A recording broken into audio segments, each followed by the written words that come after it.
Buksan niyo po ang inyo pong mga Biblia sa Nehemiah chapter 12, whether it is printed or Biblia po na nag-upgrade na at nagsakatawang cellphone. Hindi na po natin mapipigilan ang technological advancement. Andyan na yan. Pinamagatan ko po na magdiwang dahil sa paglilingkod at pagmamalasakit sa templo.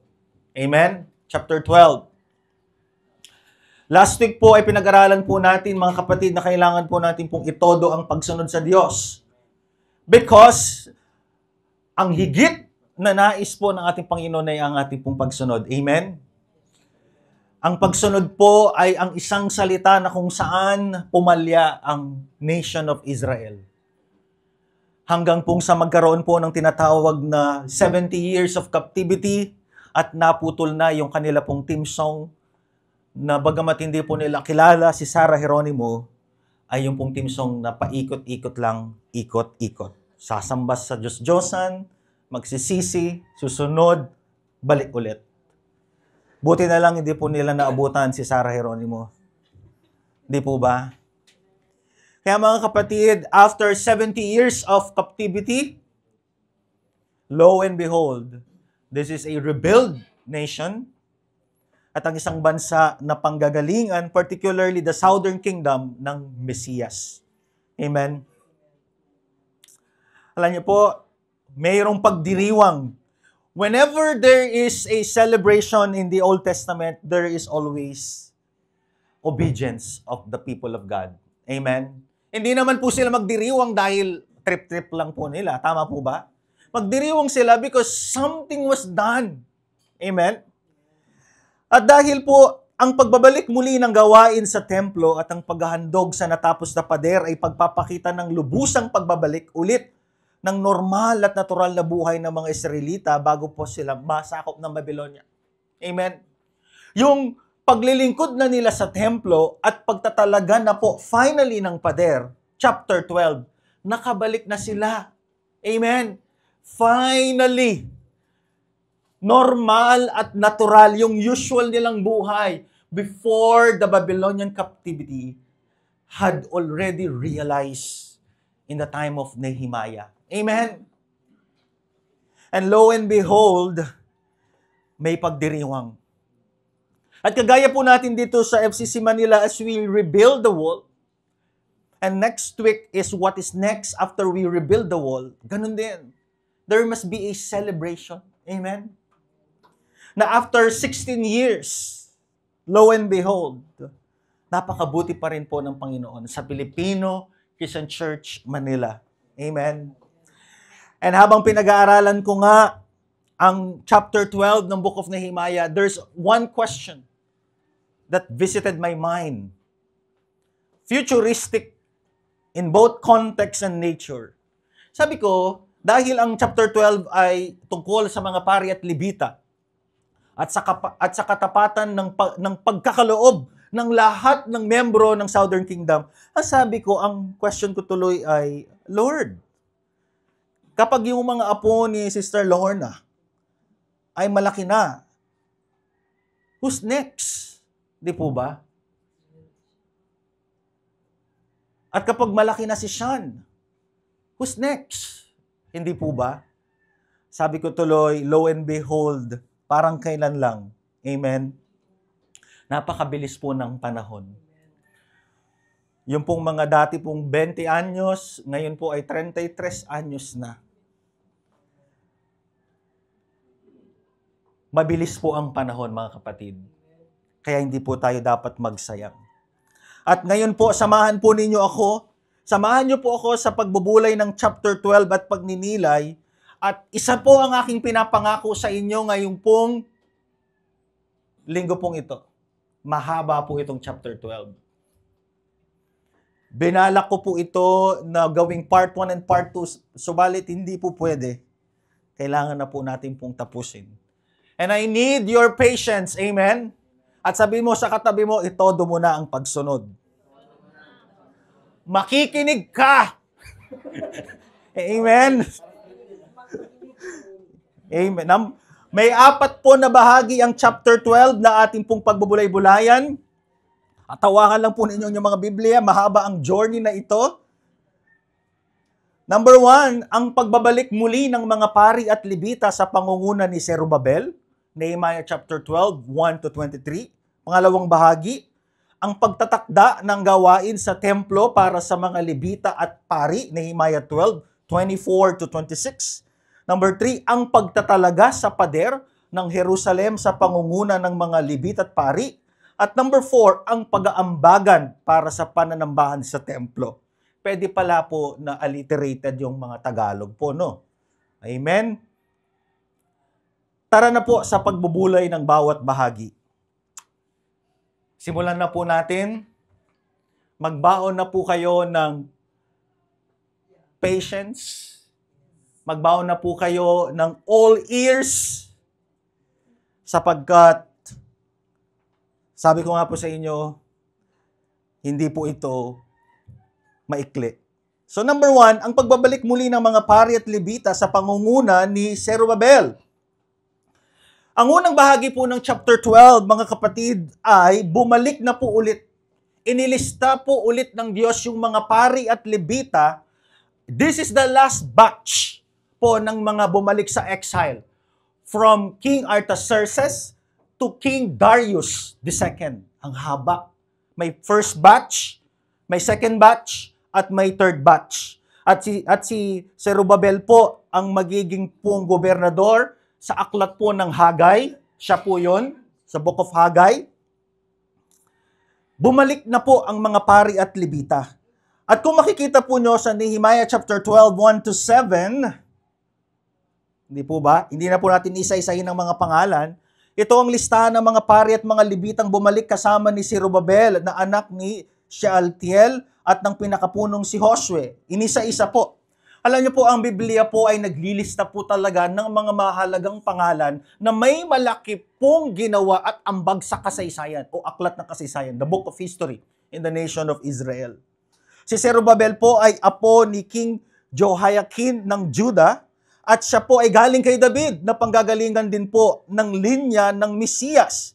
At siya po yung mangungunang gobernador sa pagtatayo po muli at pagpapaganda ng nawasak na templo sa aklat po ng Hagay. Mga kapatid, basahin natin. Ang mga Levita naman ay sina Heshua, Binoy, Kadmiel, Serebias, Huda at Matanyas. Sila ang namahala sa pagkanta ng mga awit ng pasalamat. Alam po ba ninyo na hindi lamang po sa ceremonial na mga sacrifices involved ang mga Levita at mga pari, sila rin po ay mga awit. And how I wish I can really sing. I love music. But reality music doesn't even love me. Amen? Kaya ang aking pong boses ay hindi po pang Araneta, hindi rin po pang Mall of Asia.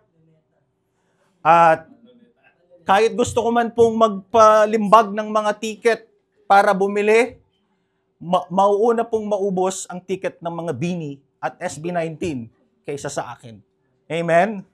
And you will not be glorified whenever you will hear my voice.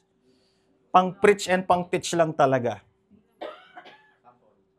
Verse 9, ang bumubuo ng koro na umaawit ng mga sagutang pag-awit. Uso po sa kanila po yun yung pong sagutang pag-awit.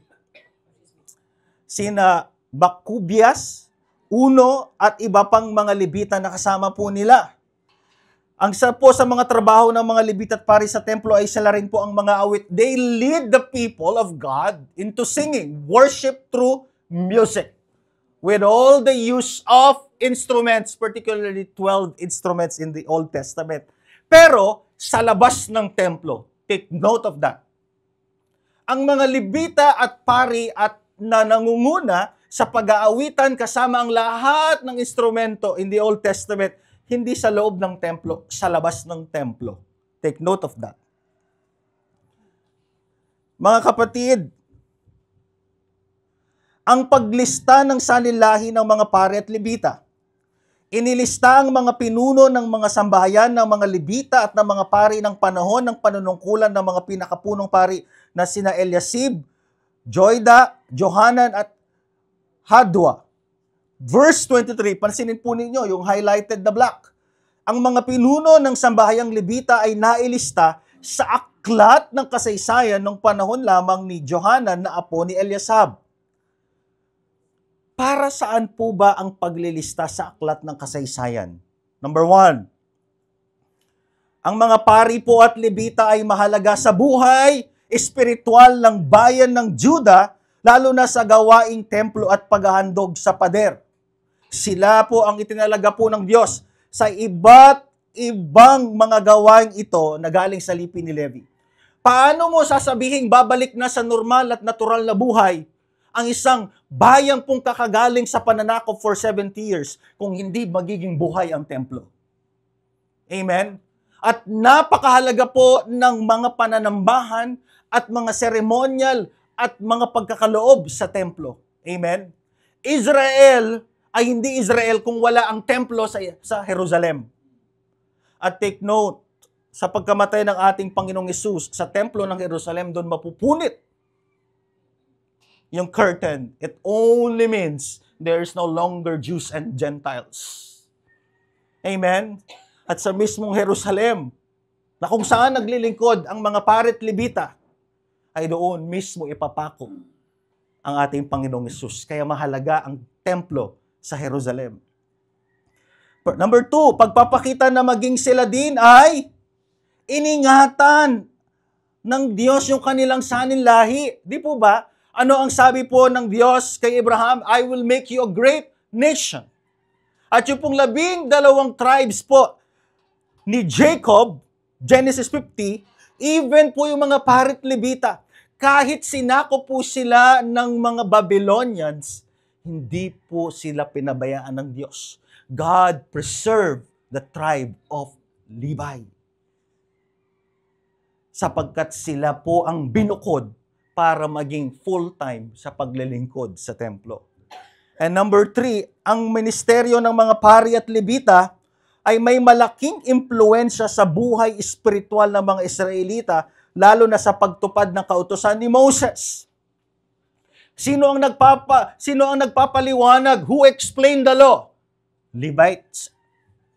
Di po ba? Sino po yung pong mga tumatanggap ng mga handog? The Levites and the priests. Sino po yung pong mga gumagana po ng mga temple sacrifices? Levites and priests. So God preserved the tribe of Levi. Amen? Application. Number 1, para po sa ating point number 1, mga kapatid, alalahanin natin ang bawat kasaysayan ng katapatan ng Diyos sa ating pamilya, sa ating sarili, sa ating iglesia, at sa ating mga kapastoran ng iglesia. Amen? Kung maaari na magkaroon ng written records upang huwag makalimutan ng susunod na henerasyon, gawin natin. Hindi po ba high time na for the 16 years of our learnings here at FCC Manila, whether it is good or bad, it should be documented. Amen? Uulitin ko. Hindi po ba high time for us that we should learn from our history for 16 years, whether good or bad, for our present and future generation, so that they will never ever repeat the same mistake again. Amen? Ito yung pinagdaanan, ito ang hindi dapat balikan. Ito yung maganda nilang ginawa, ito yung dapat kopyahin. Ito yung pangit na kung saan nagdulot ng pangit na kasaysayan, hindi dapat kopyahin.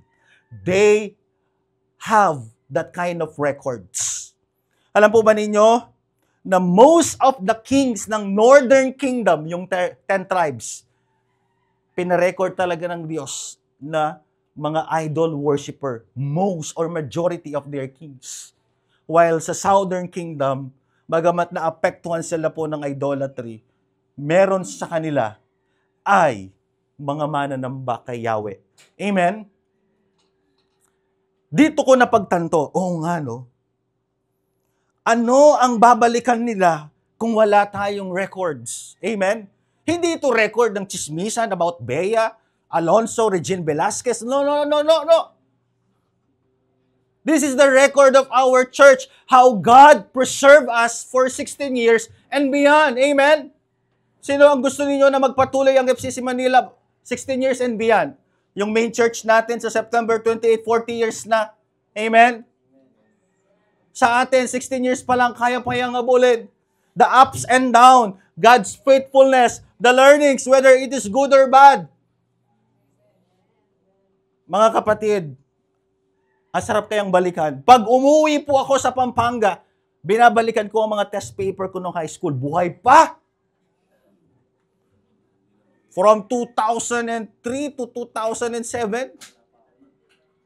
Tapos, binalikan ko yung aking journal, dated 2012. Buhay pa. At meron akong pinakita na ano na kay Pastor Eman yung The Red Book. Tama, Pastor Eman? Pastor Eman, no? The Red Book. Nung nagsisimula ako sa FCC Manila, 2018 to 2019, documented. At huwag kayong maging curious, baka ang pangalan nyo nandun. Wala po. Amen? Ang gandang balikan, amen? Meron sila, number 2. Kung ang Israel ay may aklat ng kasaysayan, which is, na-mention ko na po, kung paano sila iningatan ng Diyos, maging ang kanilang mga pari at mga Levita, hindi ba napapanahon na isulat ng kasaysayan po natin for 16 years, ito man ay maganda o mapait? Amen? Hindi po ba? Paano tayo nagsimula? At isa sa mga pinakamagagandang kasaysayan, and whenever I will remember, kung pahintulutan man ng Diyos na manatili ako sa FCC Manila, or ako'y bigyan niya ng panibagong assignment, there is always one name that I will never ever forget in the entire history of FCC Manila. Regardless ng kanyang ups and down, at itago natin siya sa pangalang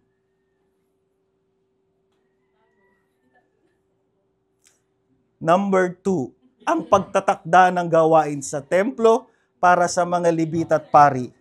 Nehemiah 12, 24 to 26. Bakit po? Ay, nabitin. Walang iba po. Itago na po natin sa pangalang LG.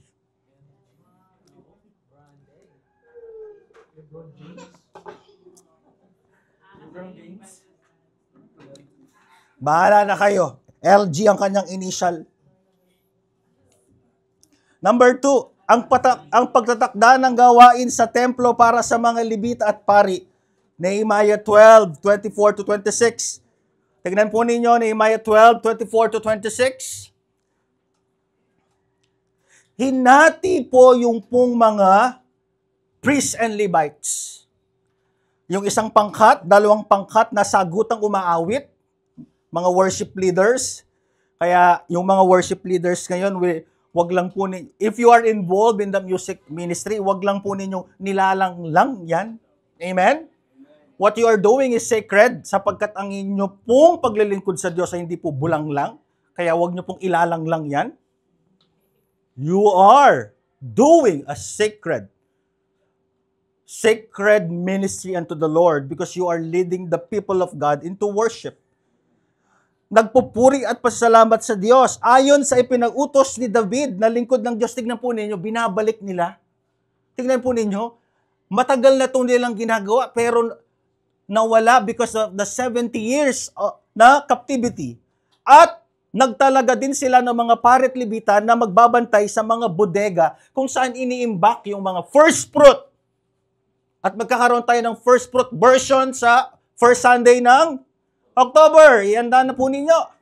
Walang magbibigay dito ng first fruit na pinagsokloban ng langit at lupang mukha.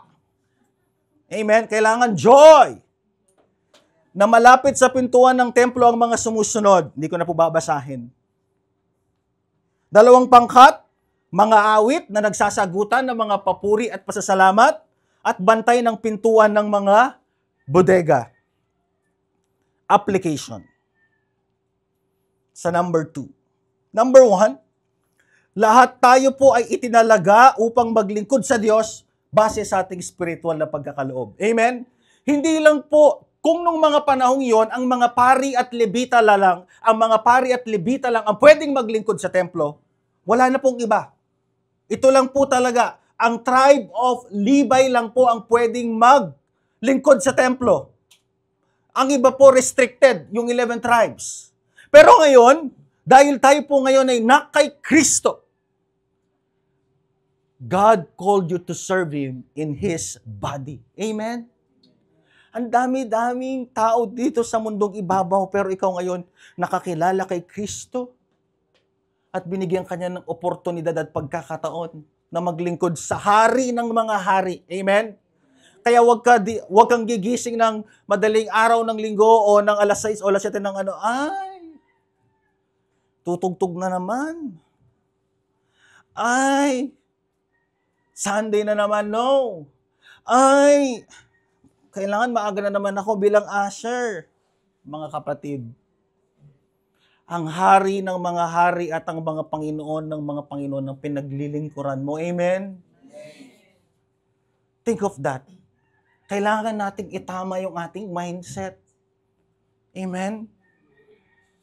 Let us renew our mind the way we serve God. Hindi! Church lang naman yan. But never ever mong nilalanglang ang church. Because the body of Christ was purchased by His holy and precious blood. Amen? Ang katawan ni Kristo ay tinubos ng kanyang banal na dugo. Kaya kung merong mang the best, excellent, glorious, adept na paglilingkod sa Diyos, dito yan sa church. Hindi yung, Lord, I will give my best in the secular company. Pero pagdating sa church, pwede na yan.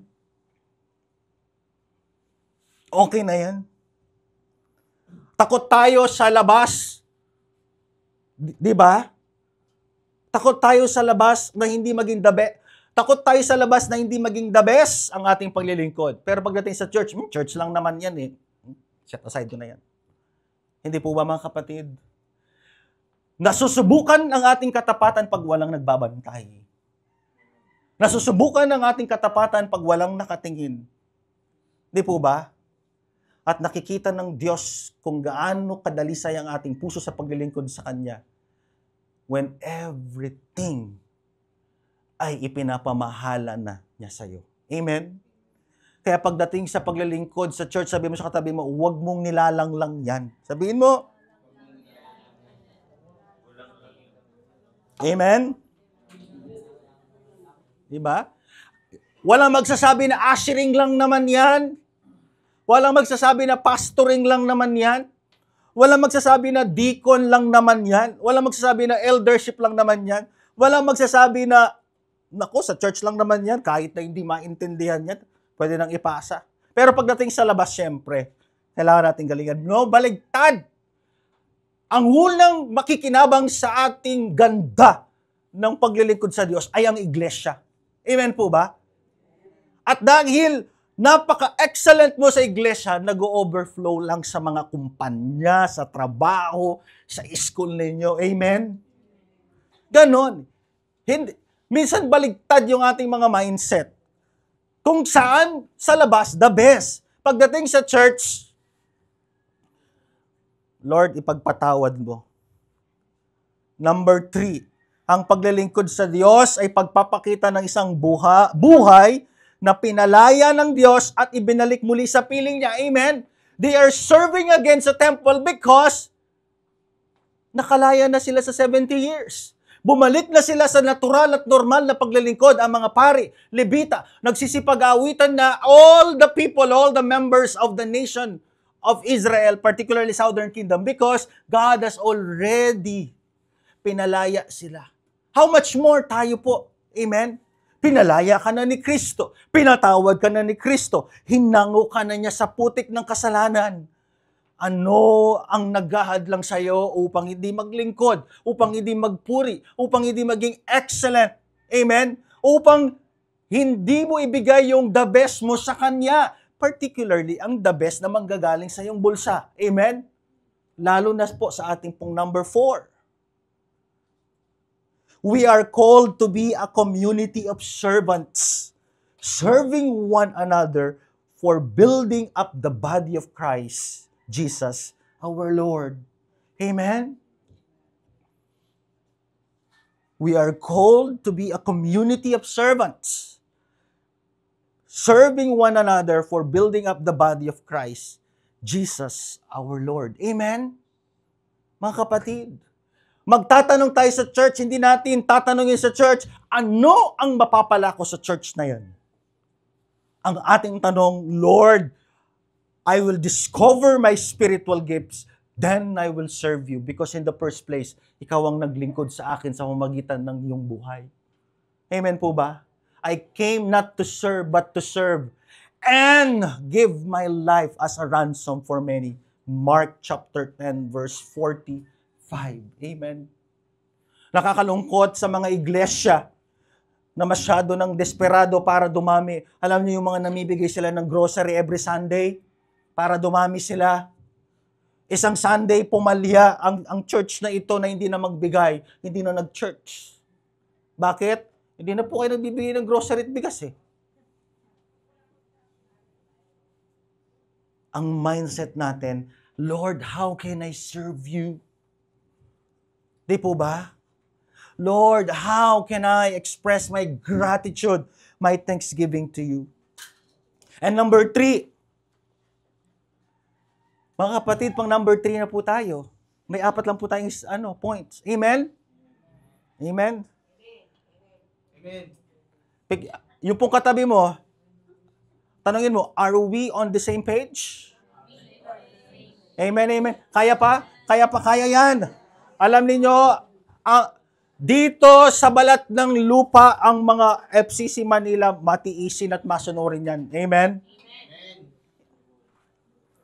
Number 3, ang pagtatalaga sa pader. Finally, biruin po ninyo, chapter 12, dito pa lang po nila itatalaga, dito pa lang nila i-dedicate yung pader. Kung tutusin, natapos na ito ng chapter 7. Di po ba? Nang italaga na ang pader ng Jerusalem, tinipon ng mga Levita sa Jerusalem upang sama-sama nilang ipagdiwang ang pagtatalaga. Amen? There is what we call a nationwide celebration. Paano nila ito pinagdiwang?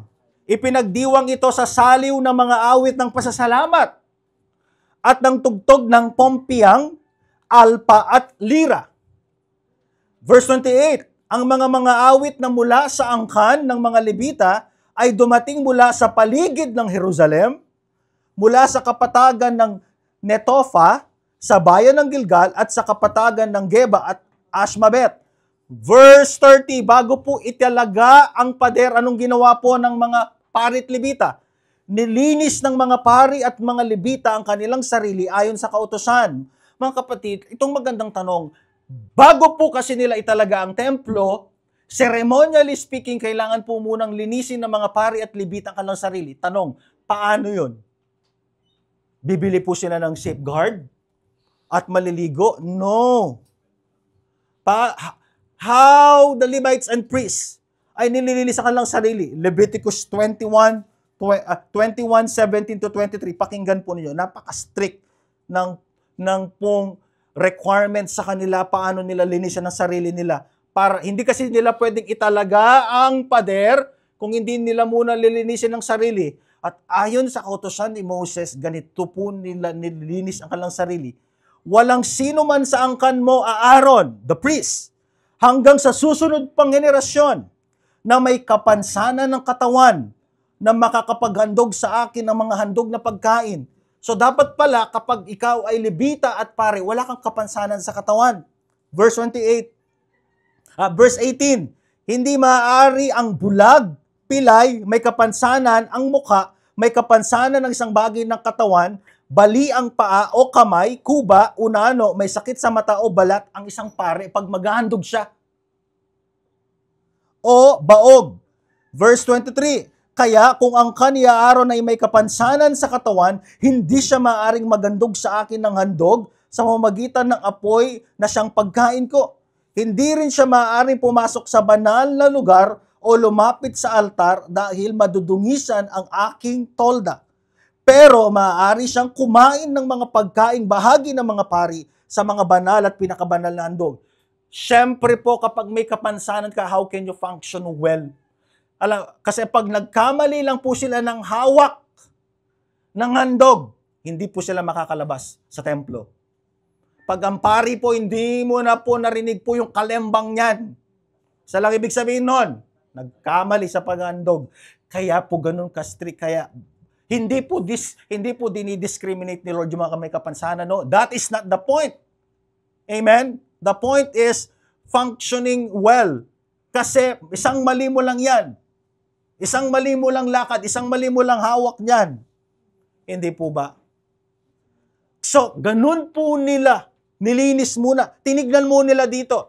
Sino yung hindi qualified? Meron ba? Yun ang paglilinis po ng mga paret levita maliban sa physical na paglilinis. Antindi po, no? Laktawan po natin yan. Yung po number 22 slide. Verse 36. Sumunod din ang kanyang kamag-anak na sina Semayas, Azarel, Milalay, Gilalay, May, Netanael, Huda at Hanani. Pansinin po ninyo. Silang lahat ay may dalang mga instrumento sa musika na katulad ng tinutugtog ni Haring David na lingkod ng Diyos. Imagine po ninyo yung celebration pong ito. A big celebration.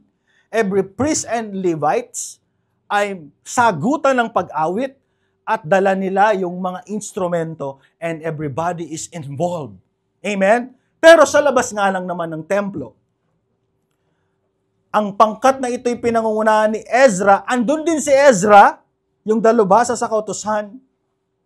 Pagdating nila sa pintuan ng bukal, nagtuloy sila paakyat sa lungsod ni David. Lumampas sila sa palasyo ni David hanggang sa sumapit sila sa pintuan ng tubig sa gawain ng silangan ng lungsod. Laktawan po natin yung next slide. Verse 40. Ang dalawang pangkat ng mga awit ay nagtagpo sa tapat ng templo. Galing sila sa ibang direksyon pero magtatagpo sila sa harapan ng templo. Bukod sa mga pinunong kasama ko rin ang mga paring umihip ng mga trumpeta. Ang iba pong salita ng trumpeta po ay pakakak. Amen? Kaya pag tinanong ka ng katabi mo, nasaan ang yung biniling pakakak? Ibig sabihin, trumpets lang yon, ha? Wag nga, okay? Na sina Eliakim, okay? Verse 43. Nang araw din yon, tingnan po ninyo. Whenever the people of God worship God through songs, music, or instrument, hindi nawawala po ang kanila pong mga first fruit, mga tithes, and generous giving. Basahin natin. Nag-alay sila ng maraming handog. Church, listen very carefully. All ears.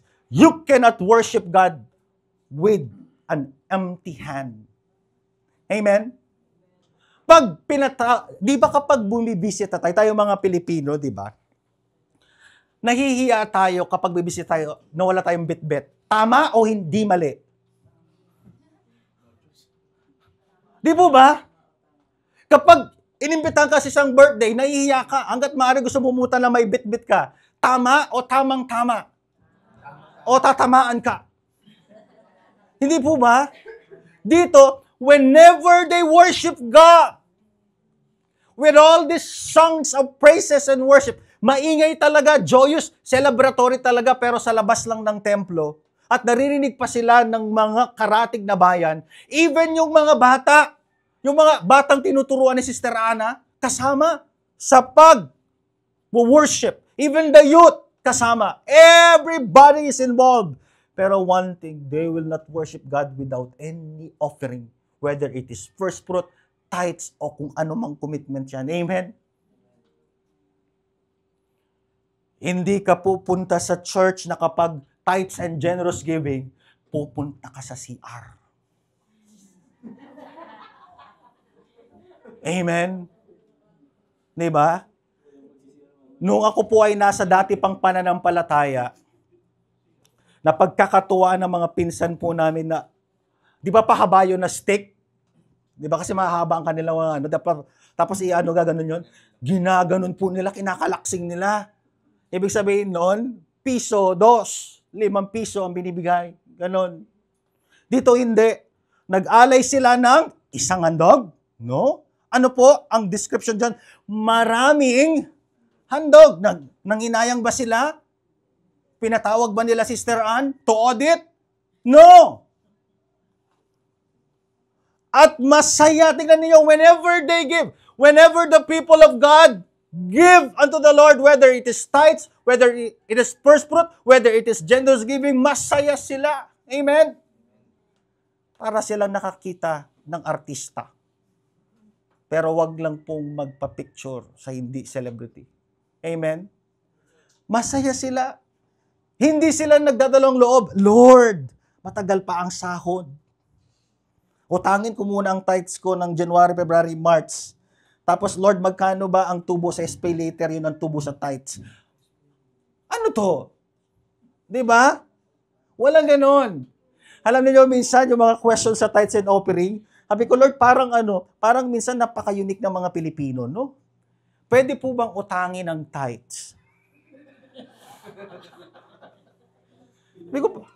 Sabi ko, para sa Pilipinas ko lang to, di ba?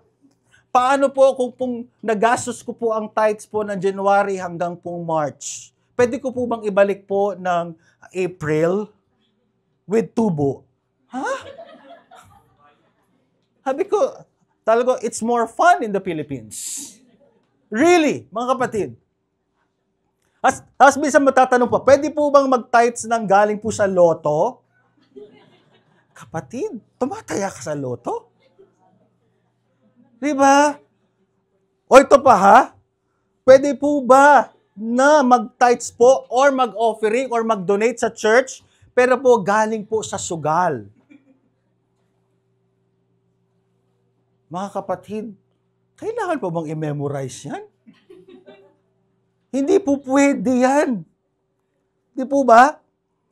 Minsan yung pinsan kong kapitbahay namin, kasi alam nila pastor ako, sabi niya, Pastor, paki-pray mo nga. Wala naman problema, Saan ba?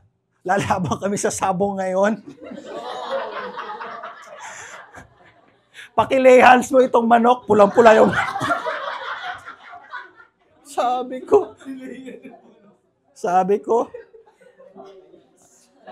ko, insan mukhang ibang Diyos ang lalapitan natin. Really? Di po ba? Gusto ipalihat. Sabi ko, Lord, ano bang kapangyarihan ng kamay na to? Di ba? Para daw manalo sila. Di ba? Kasi po, negosyo po niya ay yung pong mga pang-sabong po na manok. Yung pong matagal pong palambutin. Di po ba kung wala kang pressure cooker? Oy, yung mga tumatawa dyan, alam. Mukha yata nakatikim na po kayo. Matigas po. Kung wala kayong pressure cooker, pati mga babae at mga bata ay nagdidiwang. Amen? Kasama rin po yung pong mga bata at mga babae. Alam po ninyo kasi yung mga babae noon, limited ang kanilang involvement sa society. Kaya ni-level up sila ng ating Panginoong Hesus. Kaya yung mga first witnesses sa kanyang resurrection, babae, Sister Ann. Babae, Ate Liza. Babae, Sister Lorna. Amen?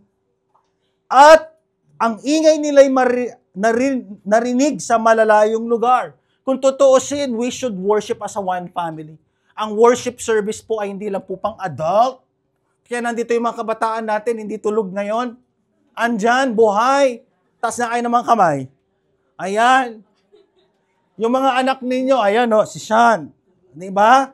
Kasama yan sa worship service. Application. Ang mga maaaring sumamba lamang sa Diyos at magtalaga at maghandog ng kanilang buhay at ang kanilang mga handog ay ang mga tinubos at nilinis at binago lang ng ating Panginoong Hesus. Amen?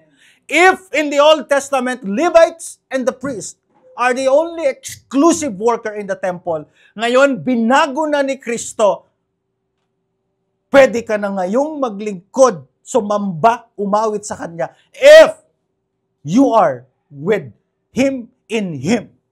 Amen? Kailangan mo munang ma-born again.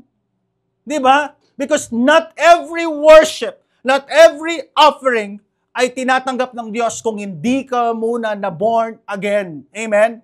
Kasi nilinis muna ng mga pari ang kanilang sarili at higit sa lahat sa ating panahon, inihandog muna ni Kristo ang kanyang sarili bilang pinakapunong pari upang ang kanyang mga tutubusin natatanggap sa kanya ay maihandog at mahiharap niya sa Diyos.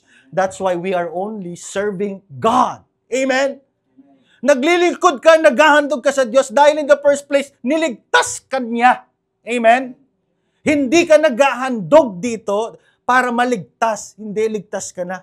Our services unto the Lord is just a matter of expression of our thanksgiving and gratitude because God has already saved us. Amen? Number 2, ang bawat gagawin natin bilang Kristiyano ay marapat na italaga natin sa Diyos para sa kanyang kapurihan. Kahit saan man tayo magpunta, whatever the works of our hand, kabataan, nanay, tatay, estudyante, o kahit saan, hindi tayo pwede maging doble kara. We should offer everything for the glory of God. Amen? Kung driver ka, do it for the glory of God. Kung teacher ka, Teacher Rose, do it for the glory of God. Di ba? Habang nagsiserve ka sa McDo, do it for the glory of God. Yung tipong kahit masungit na at pinagsukluban na ni Enteng at ng habagat ang nag-order, smile. Amen? Bisa may mga ganong mga customer. Di mo alam, lahat na ng bagyo ata sa buhay, kinuha. Di ba? Ang susungit. But you as a Christian, do it for the glory of God. Amen? Pag naglilista ka ng mga record sa HR, di ba? Lord bless them, makakilala ito sa Panginoon. Ayan. As ang pangalan, di na aasa pa. Number 2, ayaw nang masaktan pa. Ay, grabe. Ang ganda ng mga pangalan nito ah. Lord, makakilala sila. And number 3 na pangalan na pinagpipray mo, di ako pwede ma-stress. Ayun. Because you are doing it for the glory of God. Amen? Pag naglilingkod ka sa gobyerno, di ba? Lahat na sila ay nangura, pero ikaw, di ba? You are still honest. Because you are doing it for the glory of God.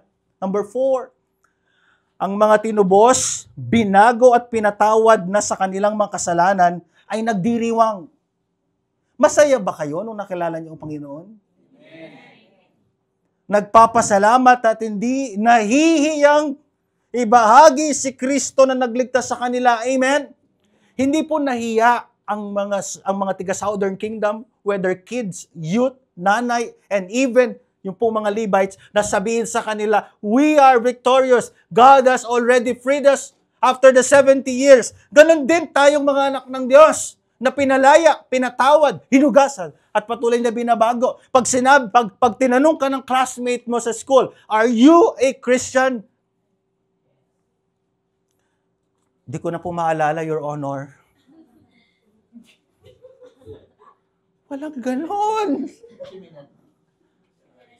Pag sa trabaho, tinanong ka, are you a Christian? Kasi nagpe-pray ka muna bago ka kumain, nagpe-pray ka muna bago magsimula ang office hours, at nagpe-pray ka pagkatapos ng office hours. Baka ang sagot mo ay, I don't know how to answer, Your Honor. Mga kapatid, do not be ashamed of the Christ who saved you dahil hindi siya nahiya na iligtas ka. Amen? Kaya marami tayong dadalhin sa Friends Day. Amen? Kaya hindi tayo magsasawang mag-invite sa Friends Day. Amen? Bakit tumihina?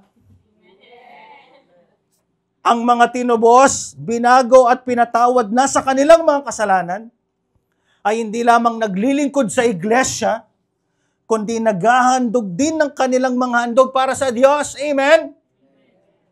Because we cannot worship God if we will not offer. Kulang. Amen? Kaya sabi ko nga, Saturday pa lang, Lord, this is now my offering. Amen? Pinaplano mo na. Hindi po ba? Masaya mong ibibigay mamaya. Kung sa kanila, masaya, nagagala, Actually nga, hindi ko nga maipinta sa aking kaisipan kung paano, yung kasing description, masaya na nagdiriwang na nagagalak. Paano kaya yon, no? Bawal kasi ang sample dito. Amen? Ganon din tayo whenever we give. Amen? Whether every Sunday, lalo na sa first Sunday ng October. Amen? Pinagpipray nyo na yan, yung pinaka-the best na ibibigay nyo sa generous giving and tithes sa October 1st, sa ginuntuang kaloob. Amen? Nandun yung kasiyahan, hindi yung, hala, ang laki nito, Lord, ilang ng kamatis, itlog, bawang, sibuyas, magic sarap, mantika, taba, canola oil, vegetable oil, coconut oil, ang mabibili nito. Hindi ganon, wala silang ganon, hindi kasama yun sa kanilang bokabularyo. Amen? Tayo po ba ay nanghihinayang kapag nagkakaloob tayo sa isang taong mahal natin? Amen? Handa kang gumastos. Tama. Hindi mo isipin yan na pagkatapos mong iswipe ang yung credit card, lumitaw. Di ba? Nag-date kayo. Kasi masyado kayong in love sa bawat isa. 23,000. Napalunok ka. Hindi naman sinabi na 23,000. Di ba? Kinapkap mo ang yung bulsa. Hala, nakalimutan kong credit card ko. Wala akong dalang cash. Naiya mo namang sabihin sa kadate mo, wala kang choice. Pwedeng ikaw na lang magbayad? Pwede, pero wala nang date sa next 23,000 ang bill. Pero pagdating sa Diyos, kahit gaano kalaki ang halagang yan, hindi ka manghihinayang mga kapatid. Kung tutuusin, amen? Bakit sa iba, handa po tayong gumastos ng malaki? How much more in the ministry of the church? Amen? Number 4, sabihin mo sa katabi mo, panghuli na to. Panghuli na to, kapatid. Panghuli na. Number 4, ang pag-aambagan. Ako. Para sa pananambahan sa templo. Amen? Para saan ba yung mga offering na yan? Amen? Kasi meron palang pag-aambagan noong after nila. Tingnan po ninyo. 1244. Nang araw ring iyon, nagtalaga sila ng mga lalaking mamamahala. There's a leader, which is also a Levite or a priest, sa mga bodega. Take note, ilang bodega? Marami. Kuripot o hindi kuripot? Hindi sila kuripot. Tignan nyo, mga bodegang paglalagyan, ilang mga kaloob? Ng mga konti o marami? How, hindi ko ma-imagine sa October 1st Sunday na hindi magkasya ang mga offering dito na hanggang sa Valdez Street.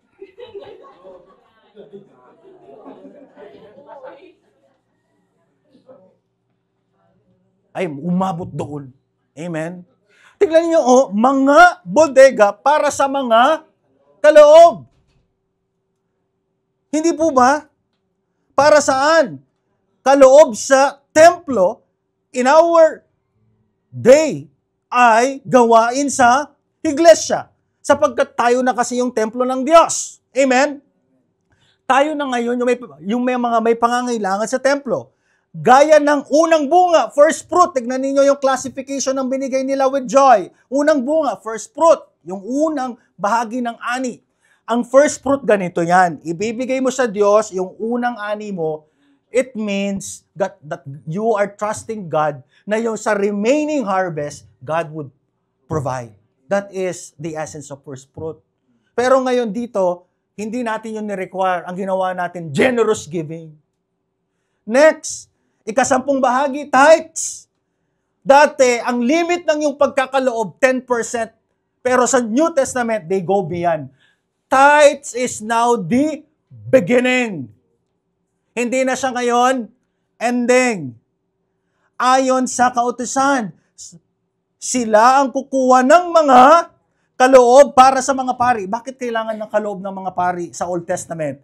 Kasi po, sila po ang nag-full-time sa templo. The remaining 11 tribes, sila yung mag-tithes. At mga Levita mula sa mga bukirin ng mga bayan. Ilang bukirin? Madami. Paano po sila nagkaloob? Sapagkat sila ang inihanda sa paglilingkod sa gawain ito. Hindi lamang nasusustain ang pangangailangan ng templo, nasusustain din ang pangangailangan ng mga pari at Levita na nag-full-time, nagalak naman ng mga taga-Huda sa mga pari at mga Levita. Pagpala ang mga pari at Levita, ginagawa nila ang trabaho, natutuwa pala yung mga people of God. Therefore, kapag pala ang mga kapastoran natin, hindi matigas ang ulo, natutuwa pala ang church. Tama po ba? Tama po ba? Ulitin ko ang aking tanong. Pag si Pastor Eman at si Pastor Mark, ginagawa nila ang kanilang trabaho na ginagawa nila ng maayos at may katapatan ang kanilang paglilingkod sa Diyos, natutuwa po ba kayo? Uulitin ko. Huwag ko nang ulitin. Ganun sa kasi pwede silang hindi bumalik. Take note. Ang pong paglipat mula po sa Babylonia hanggang po sa Jerusalem, it's a new beginning. Amen? Pwede silang hindi na lumipat. And yet, they have responded to the call of God. Amen? Hindi naman mananatili ang ating mga kapastoran dito kung hindi sila tumugon sa tawag ng Diyos. Amen? Ba't mahina? Ulitin ko. Si Pastor E ay hindi mananatili sa FCC Manila kung hindi siya tumugon sa tawag ng Diyos. Amen? By hook or by crook, with or without rice, he is serving Christ. Amen? Ang mga tunay na lingkod ng Diyos, with or without rice, they are serving Christ. Amen? Hindi yan tatawag sa church leadership na dahil walang ganito, pasensya na magpapile kami ng indefinite leave. Hindi sila ganon. With or without rice, they are serving Christ. Salamat sa prop ko sa PBS. Natandaan ko. Nagalak naman ang mga taga-Huda at mga pari dahil ginagawa nila. Amen? Sapagkat tinupad nila, verse 45, ang utos ng Diyos tungkol sa pagiging malinis. Gumanap din ng kanilang tungkulin ang mga awit, mga bantay ayon sa iniutos ni David at ng anak nitong si Solomon. Mula pa ng panahon ni Haring David at mga awit na sina Asap, ang mga awit na nangunguna sa mga awit ng pasalamat at papuri sa Diyos. In short, mayroon palang malaking kinalaman ang mga pari at Levita sa buhay ng bansang Israel sa templo. At sa ating panahon ngayon, may malaki palang relasyon at kinalaman ang mga lingkod ng Diyos sa buhay ng iglesia. Amen? Verse 47. Pansinin po ninyo at tignan, ibinigay nila ang handog para sa mga Levita at ibinigay naman ng mga Levita sa mga pari ang bahagi ng mga ito. Nung mabasa ko to, Lord, dapat nag-invite kami ng ibang pastor para i-preach to kasi conflict of interest to. To tell you honestly, alam po ba ninyo kapag ang mga pastor ay may patungkol ang assigned message ay may kinalaman sa kanila, mag-i-invite siya ng ibang pastor para yun ang mag-preach. Amen? Pero dahil dito sa FCC Manila, matapang ang loob ko. Pinagkalooban ako ng espiritu ng katapangan. Ako na po ang magsasabi nito sa inyo. Amen? So dahil po, yung lahat ng andog, matapat, mga bodega, ibinigay po yung parte sapagkat hindi po pwedeng magtrabaho po yung mga pari at Levita nung panahong yon because they are already full-time in the temple. Amen? Hindi sila pwedeng mag-sideline. Application. Ito po. Sabi mo sa katabi mo, patapos na tayo. Patapos na tayo mga kapatid. Slide number 32. Sa pangangailangan ng iglesia, listen very carefully FCC Manila. Sa pangangailangan ng iglesia ngayon, ang lahat ng miyembro ay kabahagi. Amen?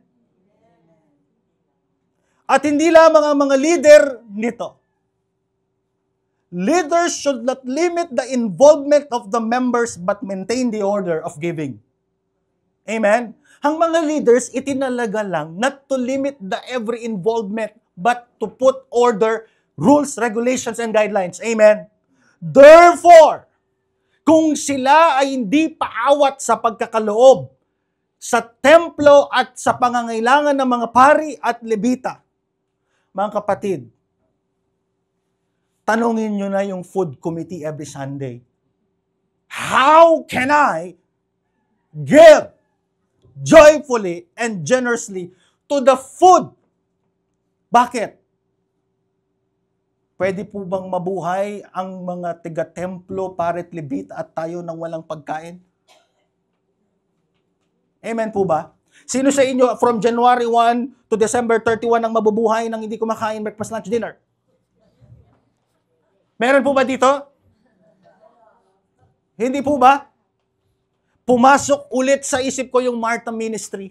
Amen? Church, ang dating lulutuin ay adobo. Pastor, ako sa mantika. Pastor, ako sa sibuyas. Pastor, ako sa bawang. Magchat-chat. Kulang pa po. Pastor, ako sa kuko ng manok. Hindi po kuko ng manok. Mukha yata paan ng manok na hindi nalinis yun, ha? Mga kapatid, I am serious. Ginagawa nila yon. Everybody's involved to the needs. Amen? Hindi secret yung mga needs. The leadership is, ito ang ating need, ito ang ating deficiency. How can you be involved? Amen? Kaya, pwede nyo nang lapitan, sino ang head ng food ministry? Sino ang head ng food ministry? Yan, Sister Lorna, ayan.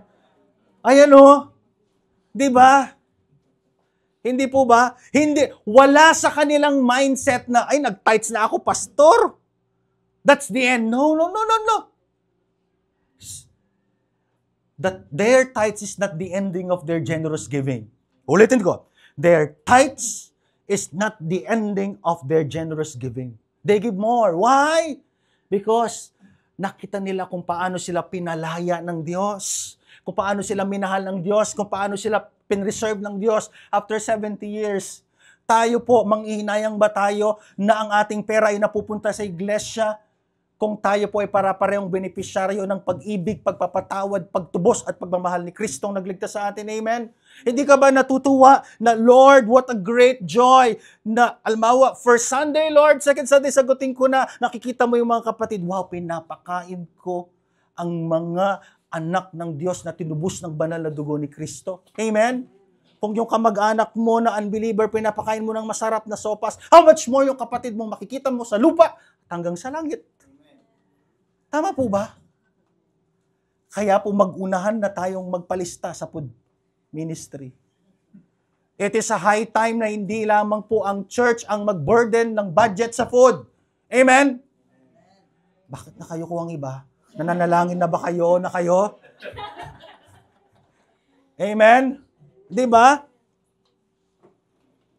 Buksan na po natin. Amen? Next week, hindi ko alam ang menu eh. Hindi ako makapag-promote. Amen? Pero isa, basta't may bawang at sibuyas yan at mantika. Hindi po ba? Amen? Open. I'm really serious, mga kapatid. Panahon na para maranasan natin ulit yung mga bagay na ginagawa natin na everybody is involved. Amen? Everybody is functioning. Ibig sabihin nun, pinagpapala lang tayo ng ating Panginoon. Amen? Anong masarap? Magbigay o laging tumatanggap? Acts 20:35. Amen? It is better to give than to receive. Number 2, ang pagiging tapat sa pagkakaloob sa gawain ng Diyos ng bawat anak niya ay pagkakaloob din sa pangangailangan ng templo at mga likod nito. Maliban po sa pangangailangan ng templo, yung pong pagbibigay sa mga ulila, sa mga balo, yung maintenance po ng temple, doon kinukuha po sa mga tithes, first fruit, at yung pong mga kaloob ng bawat pamilya, doon din po kumukuha yung mga pari at lebitan na full-time. In our modern day today, yung pong ating pong generous giving connected po sa benefits or financial ng mga kapastoran. Amen? Uulitin ko. Yung generous giving nyo, konektado sa bulsa namin. Whether you like it or not. Nako, mga kapatid, dati, hindi ako nakapag-preach ng ganito. Sapagkat ang sabi ng Diyos, hindi ko hahayaan ng magtrabaho ang mga Levita at mga pari. They are in the full-time sa templo. Ganon din. Dito sa FCC Manila, may mga full-time po tayo. At kapag tayo ay nag-generous giving, nasusupply din ang kanilang needs. Amen? Hanggang doon lang ako.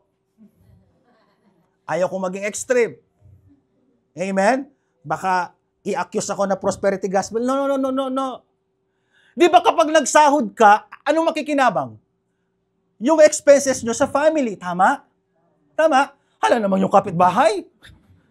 Diba, nagsahod ka ng 50,000. Kapitbahay, magkano mantika mo, kuryente mo. How I wish may ganun akong kapitbahay. Grabe! Lord, di ba? Tatanungin ka no kada sahod niya. Hello, Mare, magkano bill mo ng kuryente? Ay, grabe, sarap nun. Di ba? Ganon din sa church. Kapag naging faithful po tayo sa generous giving, hindi lamang po yung need ng church ang nasusupply, and also the need of our full-time here in the church. Amen? Kilala po ba ninyo yung mga full-time nyo sa church? Yung cellphone number namin. Hindi yung GCash, ha? Ako po, palatanggi ako sa GCash. Kahit tanongin nyo po si LG, di po ba? di po ba? Number 3, ang bawat anak ng Diyos ay masaya. Nagagalak na hindi lamang maglingkod, kundi maligaya din silang nagtatapat sa pagbibigay sa pangangailangan ng iglesia. Amen? Kaya maging tapat tayo sa ating generous giving upang hindi mapabayaan ng pangangailangan ng iglesia at ng mga lingkod nito. Amen? Mga kapatid, lo and behold, ito po ang Nehemiah chapter 12. Yung mga kapatid po na generous sa buhay po, sa buhay ng mga lingkod ng Panginoon dito sa FCC Manila, praise God sa buhay ninyo. Amen? Doon sa mga mahalagang mga kabanata at okasyon ng kanilang buhay, na everybody is involved, not only the leaders, praise God sa buhay ninyo.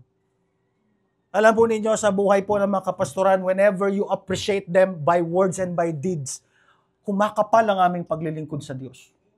Hindi. Totoo yun. Subukan man ninyo sa asawa ninyo na hindi nyo i-appreciate yan by words and by deeds. Ewan ko lang kung ano mangyayari sa marriage life ninyo. Diba? Han, mahal mo ba ako? Han, ang kulit mo. Ba't mo tinatanong yan? Pinakasala nga kita eh. Hindi nga, mahal mo ba ako? Kulit mo. Alam mo lang may ginagawa ko. Next day, Han, pinagluto kita. Di mo walang in-appreciate, no? Pinagluto kita ng paborito mong adobo with spicy kick. Ano ba yan? Ba't ka nga lang nagluto ngayon? Di mo lang ako sinabihan. Meron kaming meeting sa office. Hindi mo lang in-appreciate. Kinabukasan, 3rd day ng inyong pag-aasawa. Han, date tayo. Date? Kakakasal lang natin na. 4th day. Han,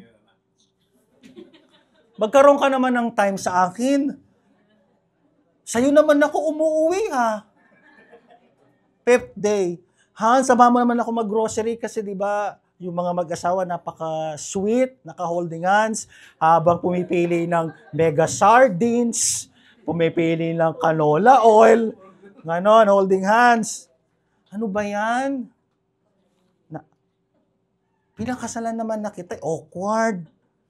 Han, mag-holding hands. Tignan mo yung mga couple dyan, no? Nag-holding hands. Magkasabay pa sumakay ng tricycle. Ano ba yan? Sauli na kita sa nanay mo.